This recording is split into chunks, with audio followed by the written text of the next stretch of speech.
Hari ini pemerintah mengumumkan beberapa paket stimulus ekonomi lanjutan terkait dengan hari besar keagamaan nasional, yaitu Idul Fitri 1447 Hijriah atau 2026 Masehi, sesuai dengan arahan Bapak Presiden terkait THR aparatur sipil negara pemerintah pusat, termasuk P3K, TNI Polri, serta pensiunan.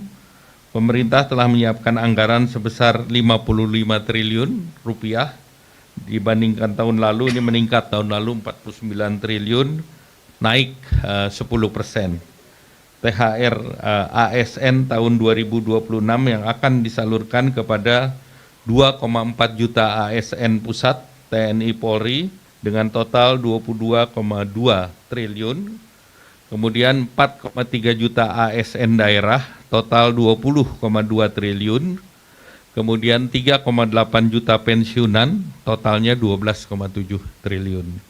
Nah, komponen yang dibayarkan 100% penuh meliputi gaji pokok, tunjangan keluarga, tunjangan pangan, tunjangan jabatan, kinerja sesuai dengan regulasi yang berlaku.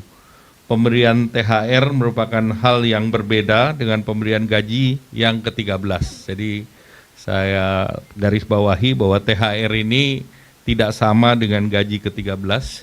Gaji ke-13 biasanya diberikan di bulan Juni. Nah, pencairan THR dimulai secara bertahap sejak 26 Februari yang lalu, minggu pertama, dan THR tersebut diberikan kepada PNS, CPNS, P3K, pejabat negara, prajurit TNI, anggota Polri, pensiunan PNS, pensiunan prajurit TNI Polri, hingga pensiunan pejabat negara. Sedangkan untuk gaji 13 ya seperti biasanya dibayarkan di bulan Juni. Untuk sektor swasta, kewajibannya wajib dibayar penuh, tidak boleh dicicil, dan paling lambat dibayarkan H-7 Lebaran.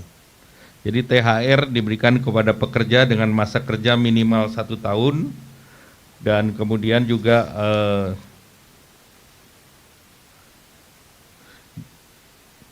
jumlahnya minimal jumlahnya adalah 1 bulan upah, sedangkan pekerja dengan masa kurang 1 tahun diberikan secara proporsional. Nah, ini tentu setiap perusahaan akan bervariasi. Nah, berdasarkan data dari BPJS Ketenagakerjaan, penerima upah yang tercatat adalah 26,5 juta pekerja, dan diperkirakan jumlah THR yang dibayarkan senilai 124 triliun rupiah untuk THR sektor swasta, dan ini diharapkan bisa mendorong konsumsi nasional secara signifikan. Kemudian bonus hari raya untuk ojol.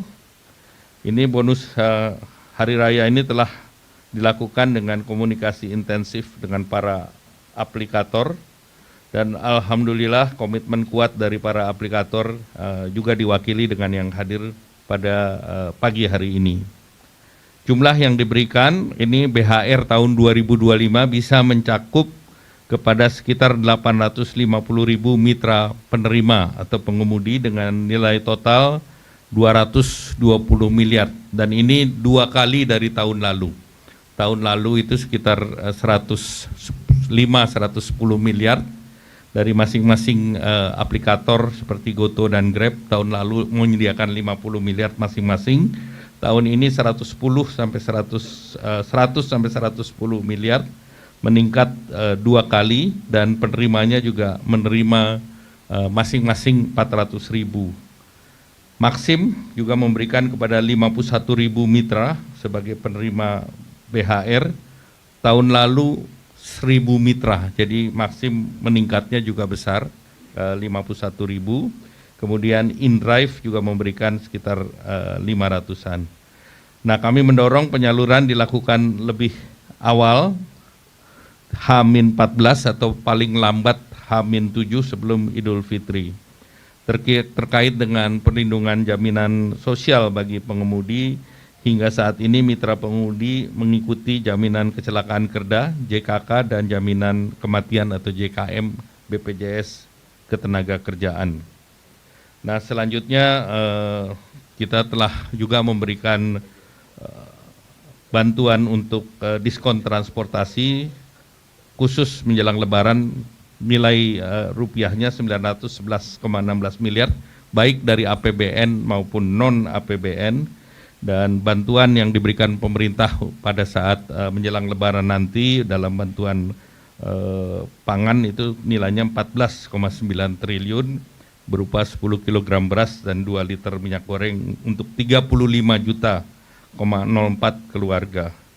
Dan pemerintah juga sudah mengumumkan work from anywhere tanggal 16, 17, 25, 26, dan 27 Maret.